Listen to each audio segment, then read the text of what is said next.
Welcome to the Warrior of God channel. Today we're going to tell the story of Enoch, the man who was taken by God. Enoch was Noah's great-grandfather. He stood out for walking with God throughout his life and became well known as an example of faith. The Bible speaks very little about Enoch. Enoch was a descendant of the seventh generation of Adam and lived 365 years. In Enoch's time, people lived for several centuries, sometimes reaching up to 900 years old.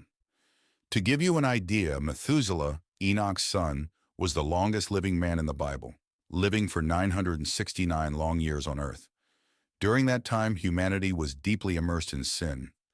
God was very disappointed, and sometime after Enoch's life, he kind of restored the earth by sending the famous flood of Noah's Ark. Only Noah and his family survived, along with the pairs of animals chosen from each species.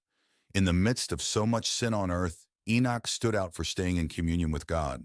He pleased God and had great faith. One day he disappeared because God took him to heaven. The other information we have in the Bible about Enoch is a prophecy he made. He prophesied that one day God will come to judge all people and to convict all wicked sinners of the wrongs they have done and said. This is the story of Enoch. We can learn a lot from him as his faith pleased God greatly, and about obedience and communion with God in life here on earth. Enoch was born at a time when humanity was greatly corrupted by sin. Despite this, he did not let himself be led into sin and led a righteous life, obeying God. Because of this, he was taken to the kingdom of God. Today we live in a world and a century greatly corrupted by sin, with promiscuity and worldly pleasures prevalent among many people.